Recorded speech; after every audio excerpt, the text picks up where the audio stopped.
Hello. Welcome to this webinar on funding for international marketing of New York food and beverage companies.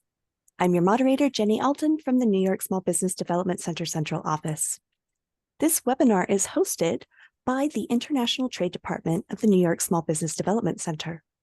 The NYSBDC is a U.S. Small Business Administration resource partner with regional centers and outreach offices located across New York State.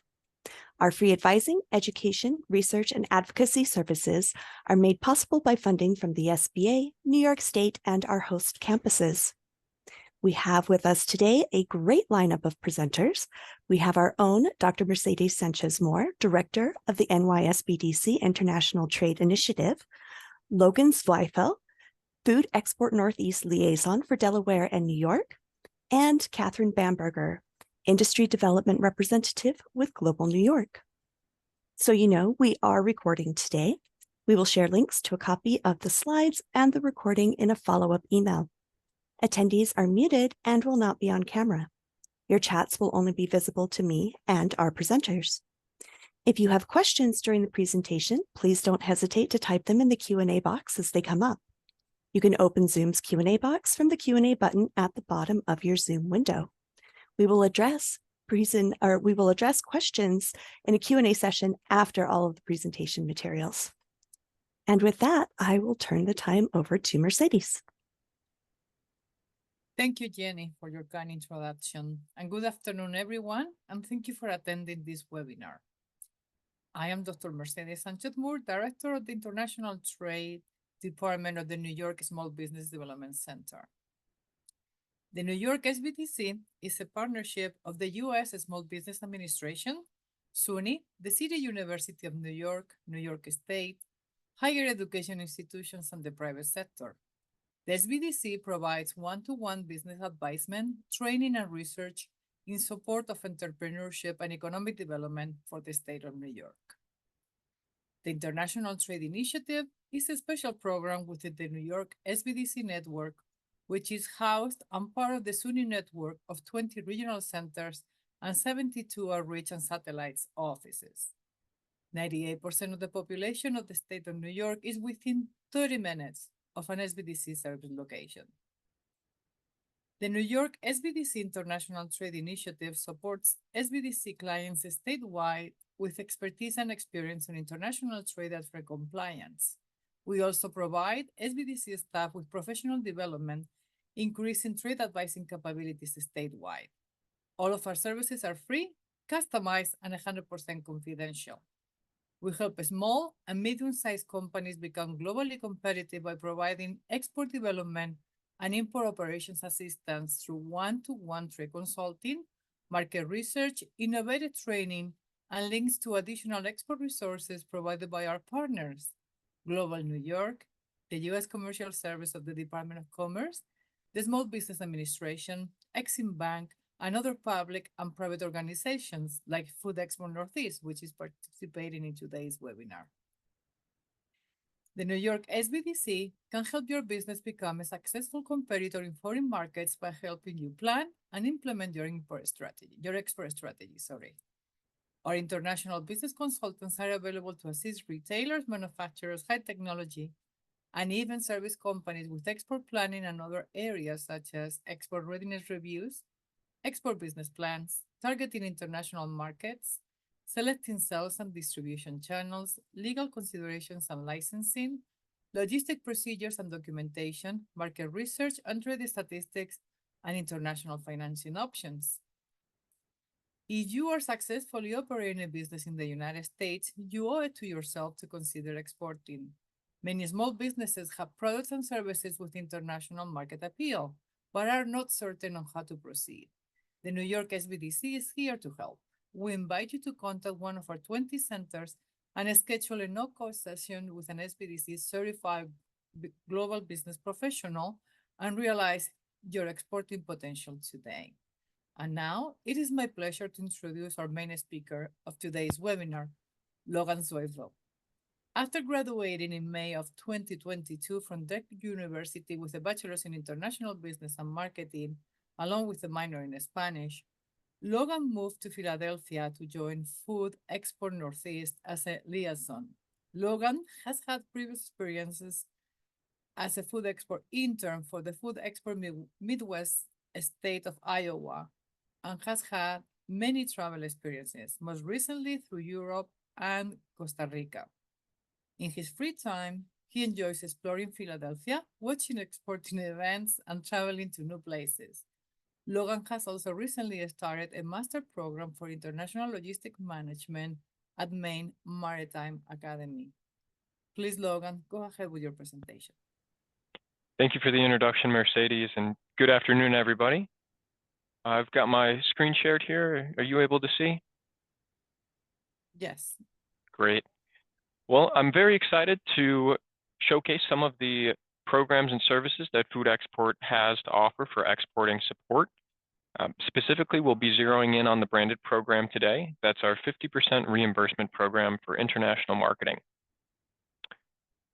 So to begin, I'm just going to provide a little bit of background information about Food Export here. Food Export Midwest and Food Export Northeast are two private nonprofit international trade organizations. We are federally funded, and we work with small and medium-sized food and agricultural producers in the Midwest and Northeast regions.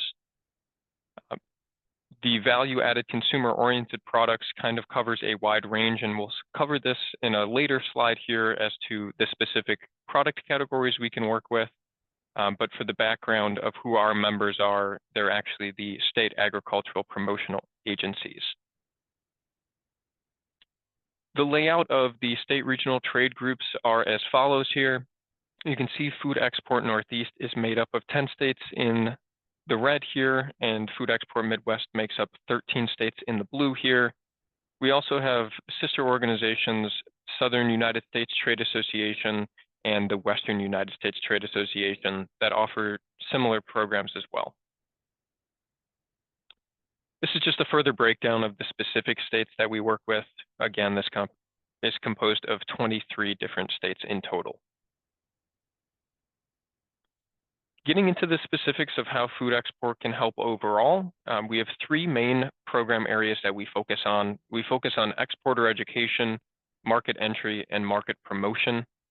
You can see that there are several subcategories for each section. For the exporter education, we offer a bunch of free webinars just like this one here. We also have Export Essentials Online, which are 11 different modules that cover the learning process of the export process. We also then have export advisor programs that can help consult you and pick markets that are statistically significant for your product categories. And then we do hands-on trainings as well with different seminars. For market entry, that's more of connecting you to international buyers. Generally, this happens in a one-on-one setting.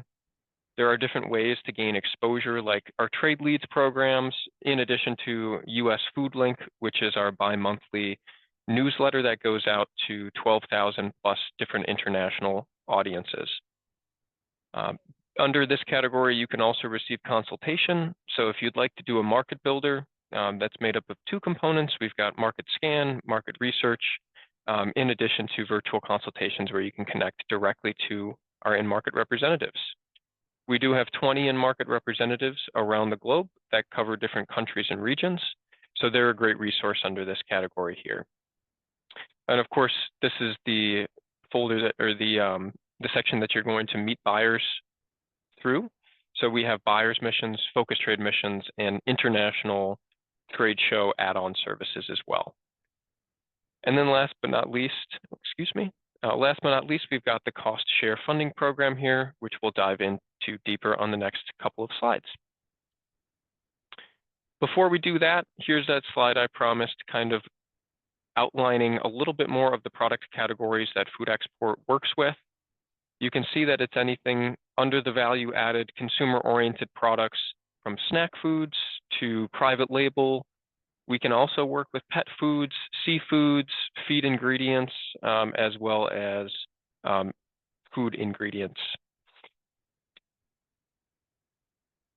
Specifically focusing on the branded program, again, as I've mentioned, that's our 50% reimbursement cost share program. This is designed to double your international marketing budget as it reimburses 50% of your international marketing expenses. I've prepared some slides today that will go into what the eligible expenses could potentially be in this program, in addition to some examples of what we've seen companies submit reimbursement claims for in the past. After we get into some of those examples, we'll dive into the application process and how all of that works. It's important to note that all of the products in our programs must have a minimum of 50% U.S. agricultural origin. So that means that the ingredients are actually grown in the United States, not just sourced from a company in the United States. So diving into some of those branded eligible expenses, you can see it covers a wide range here, and this is just a sample of all of the different expenses that it covers. We do have an exporter manual that's listed on our website, and I'll be sure to provide Mercedes and Jenny that information as well for the follow-up email and the recording. But that exporter manual will map out in depth all of the domestic and international expenses that we can cover. Drawing some of those expenses here to this slide, we've focused on advertising, publications, websites, and social media. You can see here that public relations and seminars to promote your brand and products in other countries would be eligible as well. We've got a great example of a product demonstration here in store. You can also do it through food service, but this would be a great opportunity for either you or a contractor to promote your brand in another country. We also reimburse for international trade shows. There is a set list of domestic trade shows that we can reimburse for booth space as well, but mainly any international trade show is going to be considered eligible as long as it's got that pre-approval. International trade shows, we'll dive into a later slide here that will break down all of the different expenses that could be covered related to trade shows as well. Being able to stay compliant with local regulations of the market that you're exporting to, you're probably going to have to repackage or relabel your product as well. So that's an expense that we can help assist with, in addition to freight costs for shipping samples to other countries. And just down below, you can see there's a couple of examples here that provide, website changes in other countries or social media posts as well. So diving into the specifics of the packaging and labeling, as an example here, I provided a prune company that has submitted their packaging in Russian. So this is something that we would be able to help out with the actual label for the new product. We can help out if it's complete packaging. We can help out with reimbursing for stickers, anything to do with plate fees or graphic design work, in addition to the actual labor to relabel these products. As long as that's all done by a third party outside of the organization, then we will be able to reimburse as long as the correct documentation is provided. And then you can see here another example of what an Arabic change would be for packaging. Websites and online advertising is another popular expense that we see in the program. Here you can see that website example again, where it clearly shows another language. So you can see that this website was expanded with the intention of international reach. That's a great way to show to us that that is a worthwhile investment for your company and that you're targeting international audiences. In addition here, you can see we've got web banners that took place in Hong Kong. So this is a great example to showcase the different creativity that it doesn't necessarily need to be a full web page, but it can also be online advertising, and that comes in many different ways. So some of these expenses that could be covered would be export targeted landing pages, the translation of any landing pages that you have, if you're doing search engine optimization, or the product locator tools on your websites to be able to locate product in local markets. Still kind of in that same realm, we've got social media as an eligible expense. We would be able to help out with those SEOs for social media as well, in addition to other online advertisements. We can help with the website development, the updating and the servicing of that website, as well as content development if you're going to be posting on social media. Something that I didn't list on the bullet points here, but is another popular means of using the program is an influencer in a specific market. So we've seen a lot of brands try to use influencers in order to win the local consumers over to their new product. And for example, this is an e-commerce site. So anything that's an online storefront, potentially like Amazon, Momo, Tmall, Alibaba, all of those could be potential storefronts that we can help with expenses related to those. And here's that slide on international trade shows. So you can see it really takes a deep dive into being able to help cover exhibit fees. If you're doing a new product showcase, we can help out with that. Usually at a show like Summer Fancy, for example, at the Javits Center, they have different product showcases on different floors. If you're doing anything with Freeman or logistics expenses, that could be a related expense as well. Electrical, the freight to and from the show, especially if you're shipping samples to and from the show, the booth build out, point of sale materials, uniforms for employees, part-time contractors for shows, and giveaways. All of this stuff is designed to be related to the trade show and help alleviate some of those expenses related to trade shows. This does apply to domestic trade shows. However, there is slightly different criteria. So again, I'll reference that 2024-2025 branded program exporter manual as the resource that we can provide to kind of add clarity as to what exactly is eligible and what's not, in addition to the parameters of the program. Everything here to keep in mind would need to be rented in some sense. So if you're doing electrical, you unfortunately wouldn't be able to get reimbursed if you bought an extension cord, because you could reuse it for potentially ineligible shows or ineligible practices. In that case, you would need to rent the electrical. So all of that stuff would be considered 50% reimbursable. We also reimburse point of sale materials. So especially hand in hand with those trade shows, you're going to want to have sheets to promote your brand and to showcase your product.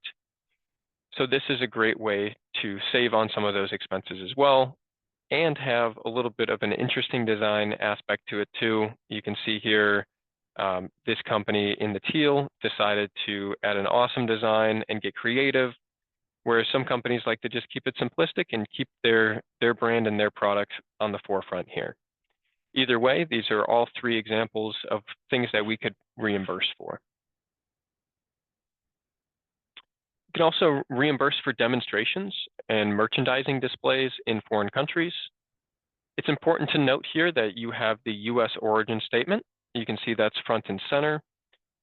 And this could potentially provide reimbursement for any supplies that are related there, any freight charges that could be related to shipping samples for that merchandising display or demonstration, and anything related to like a temporary display stand.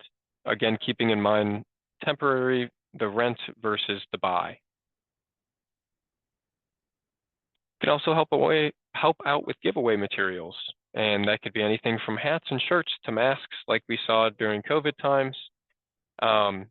At this time, giveaway items such as pens, key rings, t-shirts, caps, and those related are limited to a maximum reimbursement of $2 per individual item. So we won't be allowed to reimburse more than $2 per giveaway item. A statement identifying the US origin statement will need to be present on these giveaway items, and of course they must be free and not tied to a sale in any way. We can also help reimburse for video editing. There's three prime examples here of companies that have used videos to promote their brands. So it could be an example of a video that walks a supplier or a potential buyer through the food service product line. It could be a video that uses product placement. So for example, this central example is a mukbang And for those of you that aren't familiar with the mukbang, I know I wasn't. A mukbang is a video that shows a person eating a large quantity of food in one sitting.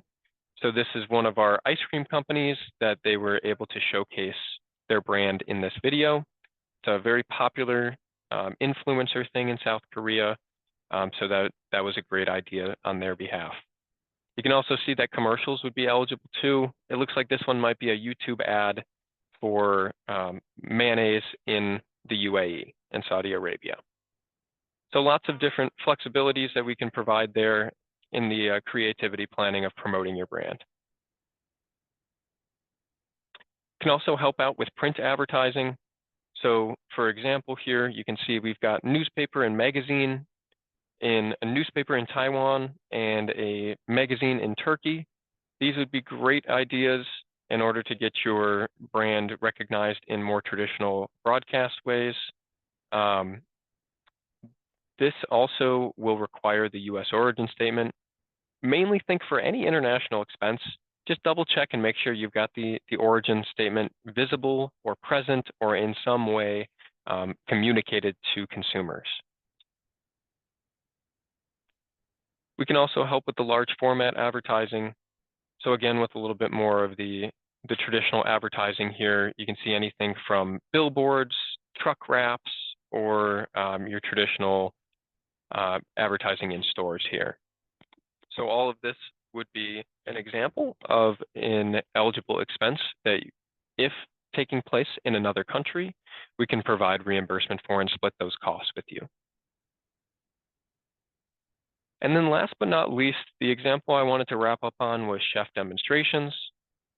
This is a great opportunity to showcase your product to potential buyers, to potential consumers, and it covers anything from hourly or daily rates for that chef in order to demonstrate.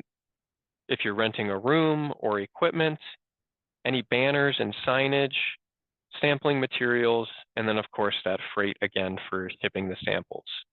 So this is a great way to promote your brand and an interactive way to get consumers, buyers to try your product. Now, after all of the different ways that we've showcased the way that the program can be used, some of you are probably wondering how to apply. The first step is going to be to pre-qualify at foodexport.org. In order to pre-qualify, you're going to need to have a free Food Export account. You can create a free Food Export account just by visiting foodexport.org, and you can either click the login/register button and create an account that way. Once you've created the account, we have a branded page that will showcase the pre-qualification.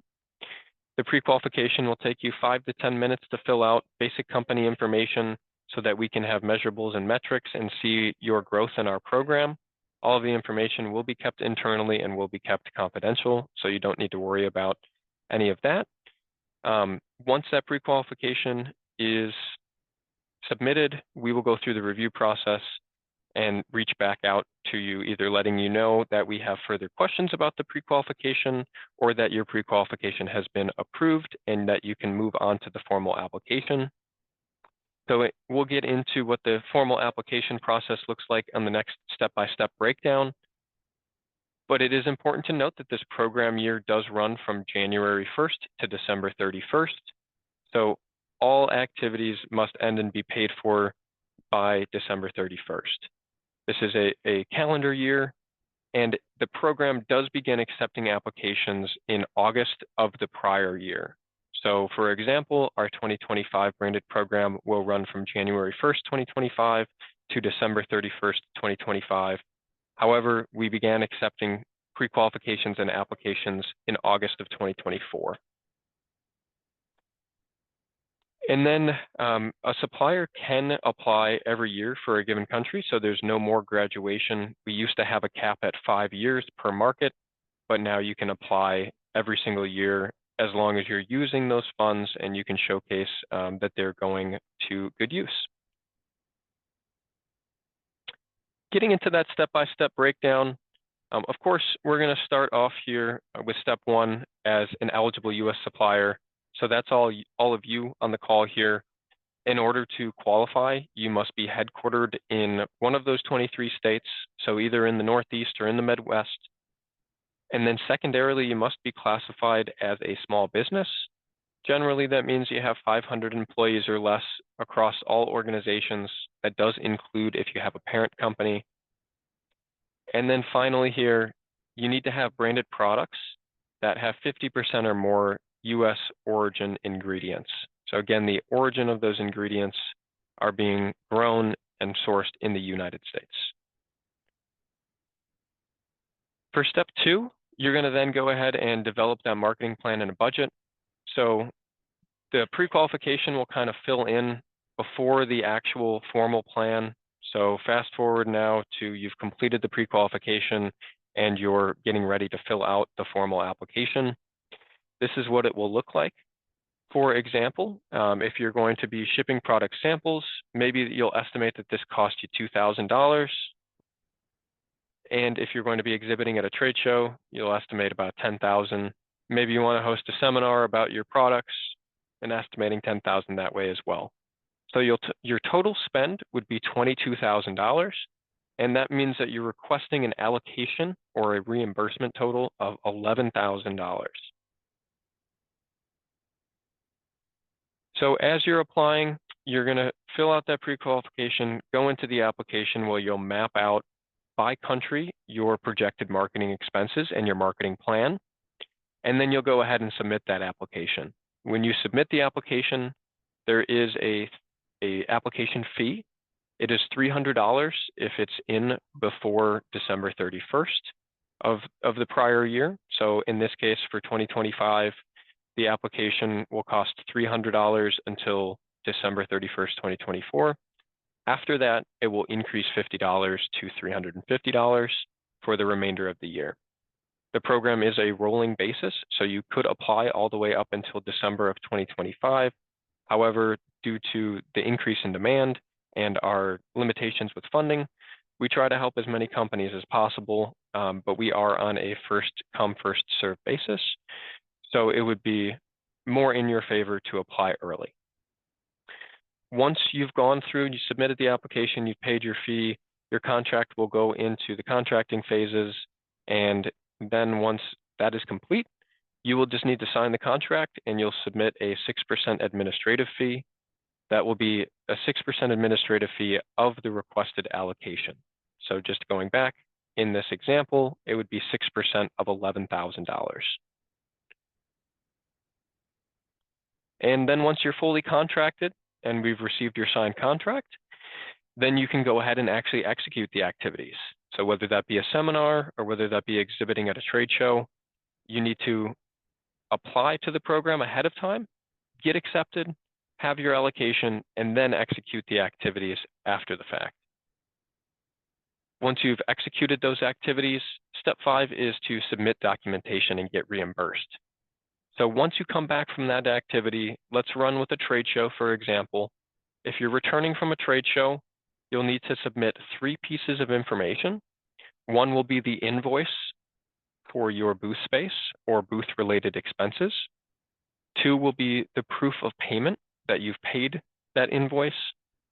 And then 3 will be the proof of activity. Generally, the proof of activity in a trade show example would be a picture of your trade show booth and making sure that it shows the US origin statement. After this, and you submitted this information in our online portal, everything can be done through your branded portal login on foodexport.org. Once you've submitted that information, our food export claims staff will follow up with any questions. Or if you don't hear from us, it's usually a good sign and the claims will typically be paid within 30 days of submission. This will vary based upon a couple of different factors, but that's our general turnaround time. I do have some important dates to note for the 2025 branded program.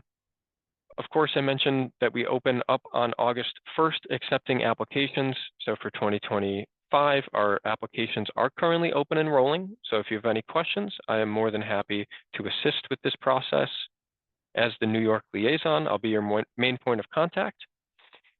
January 1st, 2025 is when the program year begins, and December 31st is when the program year ends. You will need to have all of your claims, any reimbursement submissions for the 2025 program year in by an absolute deadline of January 28th, 2026. That is the ultimate deadline. We will not have any flexibility past that deadline. However, for 2024 and 2025, we are looking to see claims submitted within 60 days of the activity that was executed. So that will help us with the turnaround time, and it'll help you get reimbursed quicker as well. And with that, I've got my contact information here. I'm more than happy to answer any questions you might have once Catherine wraps up her portion of the presentation. But thank you for your time, and I'm looking forward to working with you. I'm going to stop sharing and pass it to Catherine now. Thank you so much, Logan. It's always such a good idea to get a refresher on these programs because there is a lot that's the same, but there is always something a little bit different every season. Things seem to just improve in a lot of ways and expand, and it's really a delight to be able to work with the organization. There are a ton of questions, so if you'll just bear with me for a couple of minutes so I can just go over a couple of things with the Global New York program. A lot of similarities. I'm hoping that everybody can see the slide. It says Export Boot Camp. So we lost your right slide, now, Catherine. The District Export Council. I'm sorry? We lost your slides. Can you try and share again? Oh. Thank you. I can see her slides. I do okay. currently see it as well. Can you? Okay. Great. Okay. Awesome. We're Okay, good then. good. Thanks. Thanks. So the slide that you're looking at now is on the Export Boot Camp. Our next session is coming up October 16th. It is something that we're cooperating with the District Export Council and our partners at U.S. Commercial Service. So we all take a back seat to food export when it comes to the exporting of food and beverage companies that have at least 51% U.S. agricultural content, apart from water and packaging and any other inputs. So for those companies who are maybe in other food and beverage categories that don't meet those requirements, don't despair. We have other programs and services to help support you. So where the Food Export Group has some online training videos, and so do our friends at U.S. Commercial Service.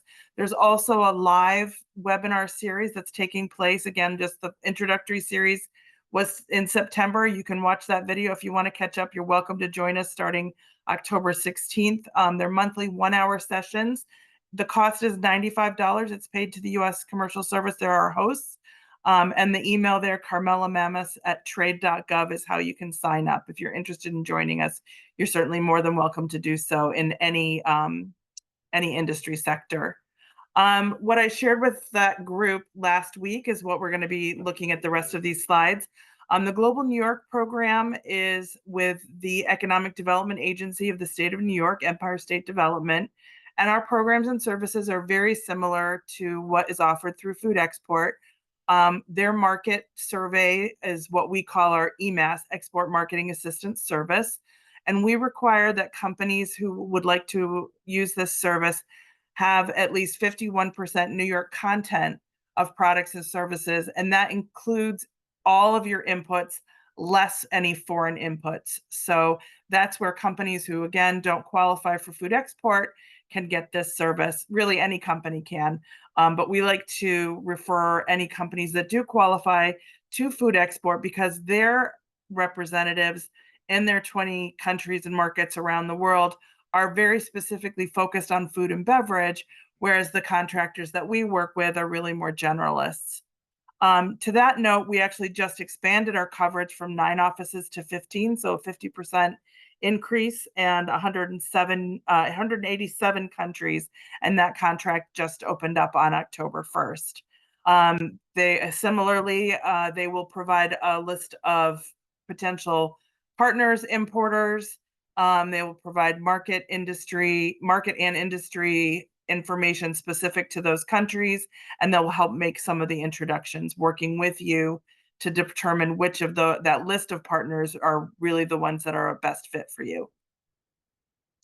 In addition, we have similar grant support services. Ours is through the Small Business Administration. Again, 500 and fewer global employees. In this particular case, we require that a company has New York headquarters and 51% US content as opposed to New York, because it is a federal program. And then 50%, again, 50% eligible cost reimbursements. There are a couple of little differences here and there. And so we don't necessarily expect you to be able to name all of the differences. For example, in our program, we do not allow any promotional items to be reimbursed, and we do not allow any seminars to be reimbursable, but we do allow trade shows, and we do allow the ancillary shipping costs and travel costs associated with those. This is a fairly quick turnaround program. We have 30 days in advance of any expenditures, with the exception of booth deposits. And then the Global New York Fund grant, again, really similar, reimbursement at 50%.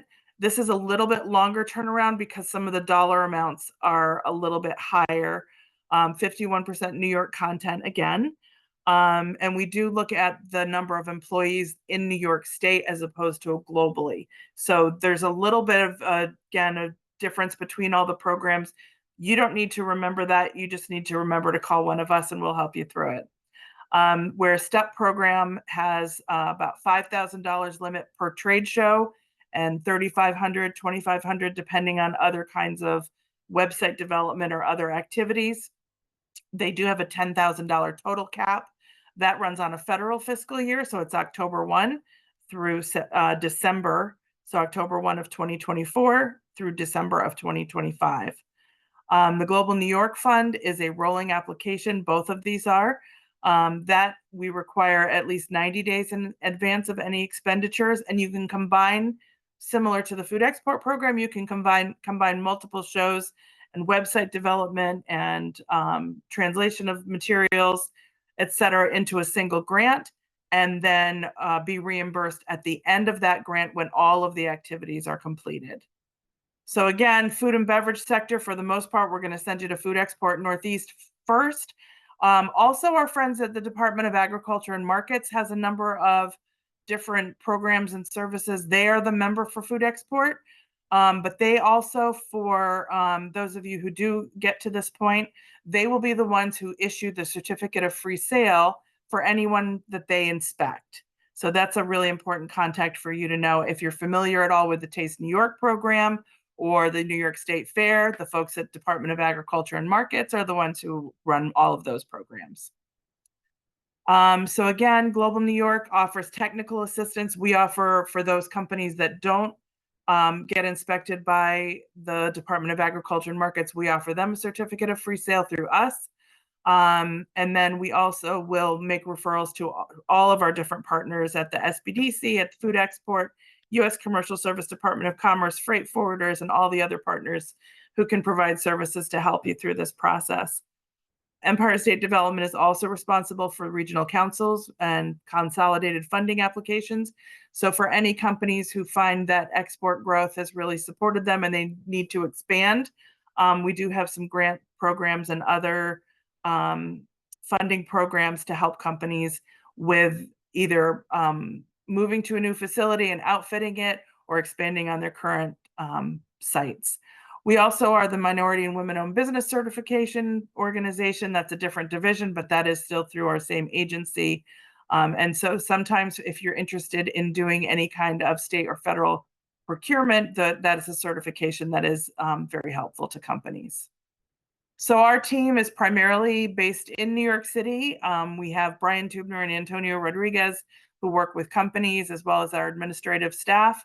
And then you can see on the left-hand column, my colleagues who are located around the state, Neil in the Mid-Hudson Valley, Loretta in Long Island, Mo and RJ in the Western New York area, and Carrie in the Finger Lakes, and myself in the northeastern part, Capital Region, North Country.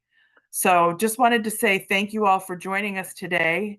I know that we have lots of questions, so I'm going to pass the baton back to Jenny, Mercedes, and Logan, and we'll go from here. Fantastic. Thank you so much, both Logan and Catherine. for what you've contributed, and of course our own Dr. Mercedes Sanchez-Moore. Let's get into questions.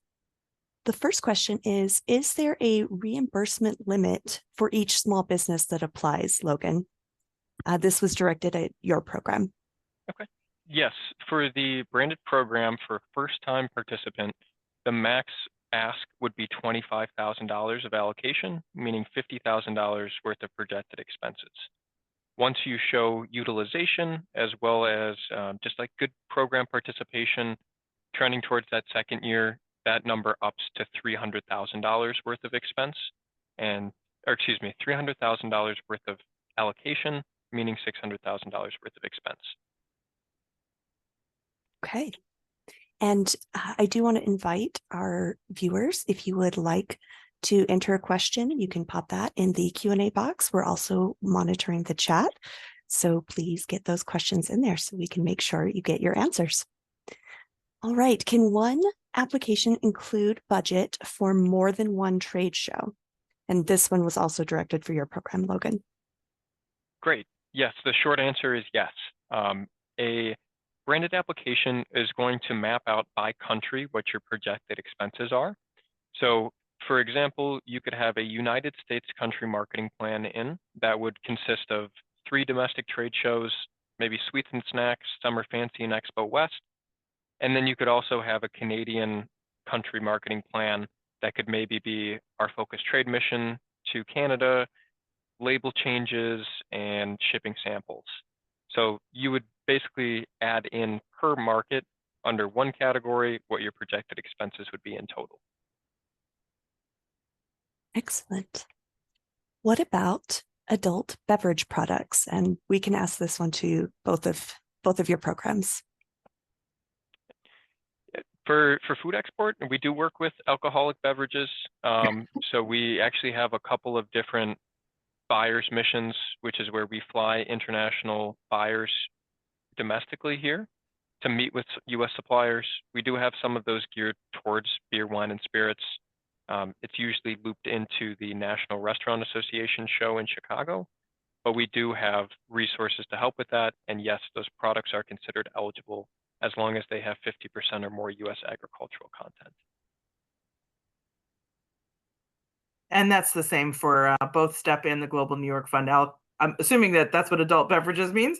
That alcoholic beverages. We're a very big fan of the craft distilling and beverage industry. That we have a lot of support for craft beers. Our wineries are doing really well. Ciders, and also a number of our participants are in the mixers and additives business. So syrups and Bloody Mary mixes and cocktail mixes are all some of our clients as well. Thank you. Now let's talk about revenue. Is there a revenue threshold that is considered, someone must surpass to qualify for your programs? Go ahead, Logan. Yeah. For food export, with revenue in the branded program, we generally look for $100,000 in sales or more. That's not a firm answer. It is case by case. So if you're nearing that and still want to apply, I encourage you to apply and we can sort it out as we go. But generally, we're looking around $100,000. Yeah. And for us, so the Small Business Administration does have for certain kinds of companies, they do have a revenue threshold that you can't exceed. Mostly it's by number of employers, but for certain categories, distributors in particular, there is a dollar threshold. So you'd have to double check to make sure that, but most of the thresholds are based on employment. We also expect to see that a company has been in business for at least a year and we don't have a firm amount, but we roughly look at that same amount too. We look for companies, especially that have either at least statewide or regional distribution, so that they have some better understanding on distribution and logistics that might then transfer well into being able to export. So we do really look for that and the sales as an indicator of that kind of experience, but we don't have a hard and fast rule. I think Catherine brings up a good point that I would love to piggyback off of in terms of revenue and looking at where your business is at. We don't necessarily turn away just based off of revenue. We consider things like export experience, in addition to like capacity to fill a container load. Some of those other things will be considered when you're applying and when we're kind of vetting your company. Thank Okay. you. Go ahead, Does the company Mercedes. have to be 1 year old, like with Catherine's program? We don't have that distinct 1 year. Again, case by case that we'll review. To know, thank you. This next question is, I think you've answered already, but I'll just pose it in case there's anything that either of you wish to add.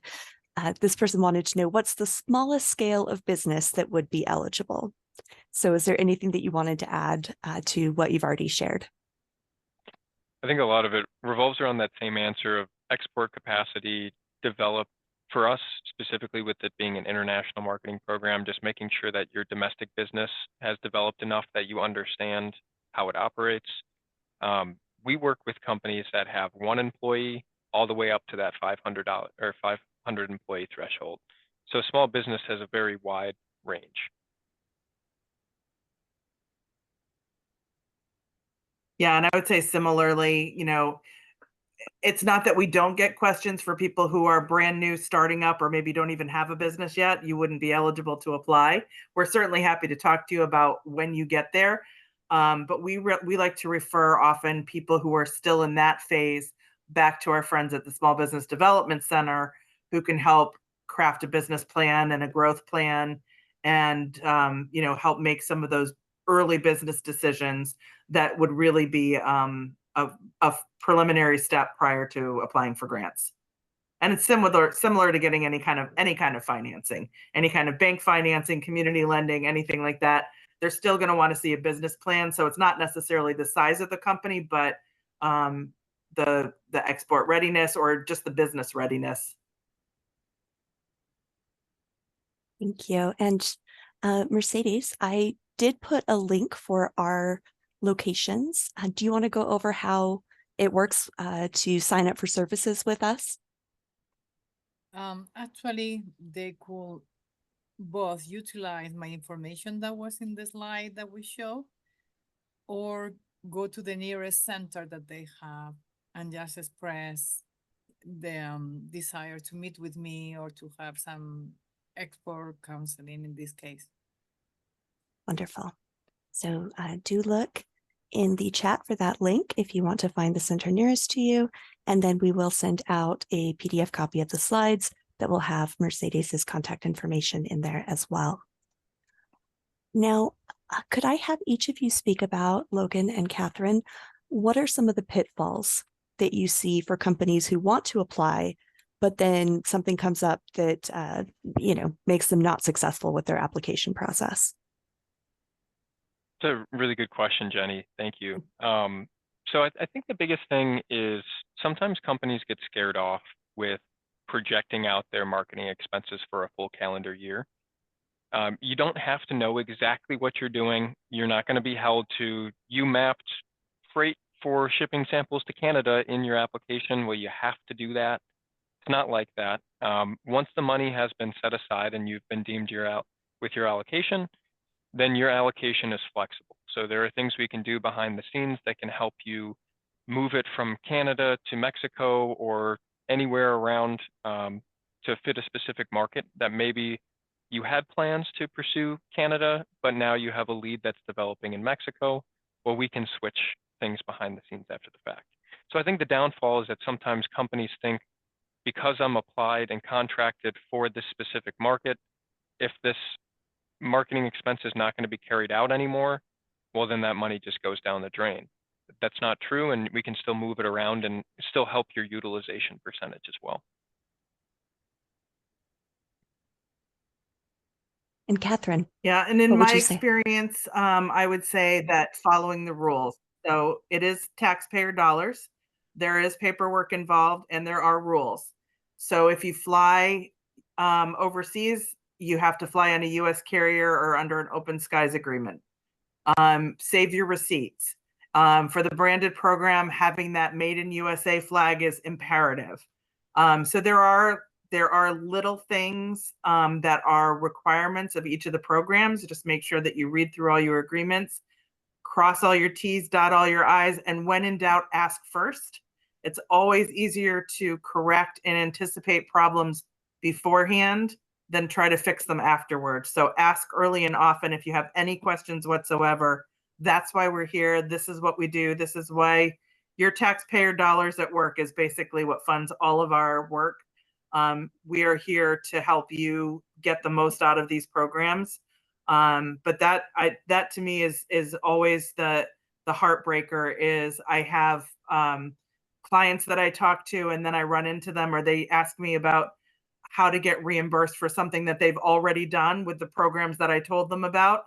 But now I can't help them because it's already done. I can only help them if they apply for it before the activity takes place. It's another one of those rules, but it's always aggravating to me. So don't do that.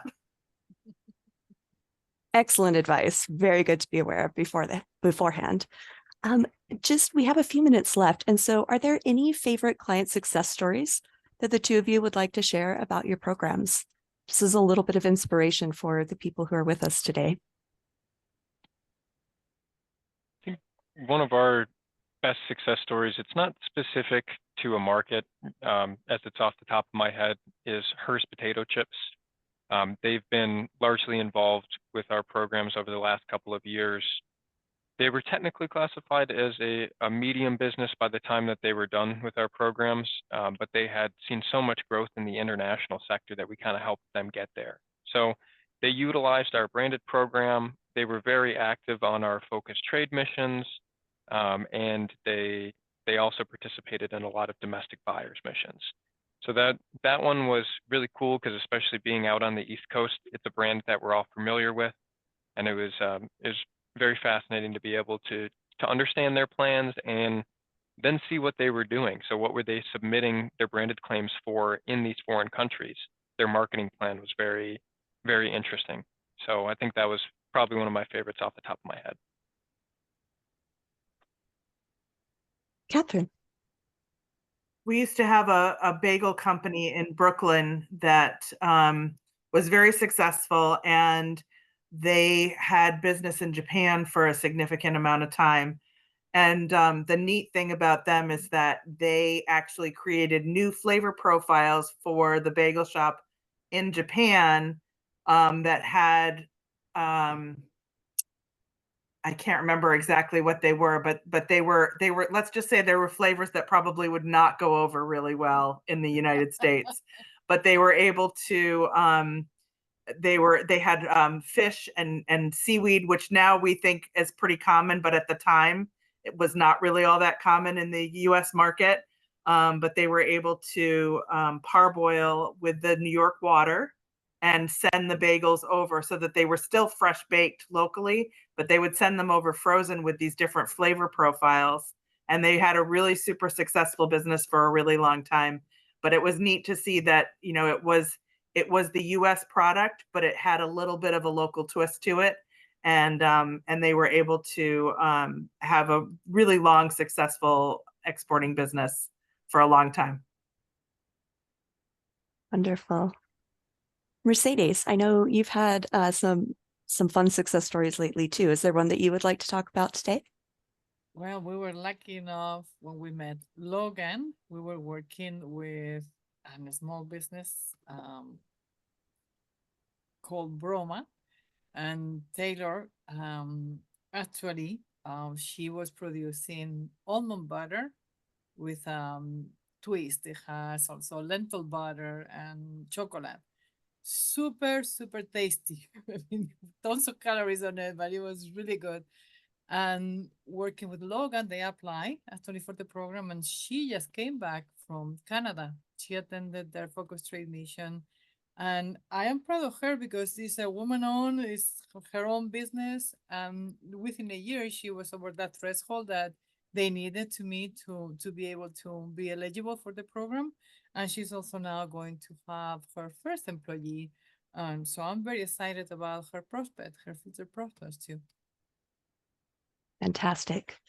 Well, I love how the SBDC can definitely help clients get ready for these programs. Like you were talking about Mercedes, that she had to go through a bit of a process to be ready to apply for this program. And so you were able to assist her with that. And that's something that we're very good here at the SBDC. Was there something you wanted to add, I want Catherine? to tell one more story if I could. Please, yes. Yeah, thanks. Sorry. I think we have a little bit of a delay on the audio. I apologize. There is another company that we worked with that was doing business successfully in Japan, and they made a change to their recipe to make it kosher. So they had a butter ingredient, they changed it to a butter substitute or a margarine or some sort of thing that then introduced a new chemical that was not allowed in Japan. And so in the process of making their product certified kosher, they had to divert their shipments from Japan to Korea because that particular ingredient introduction made it ineligible for the Japanese market, but it was already halfway around the world. So they had to kind of scramble a little bit. So they're, companies that can be flexible and resourceful and use their resources will avert disaster. Not that there still won't be problems, because there are, but it is a business of a lot of details and a lot of relationships. And that's where, in particular, this industry has a lot of support and a lot of resources and a lot of contacts all around the world that are poised and ready to help. Yes, the regulations are pretty substantial. So before trying to do anything, is advisable to start looking for the information that they need and to see if there are any ingredients that are regulated in a particular market that they are trying to reach.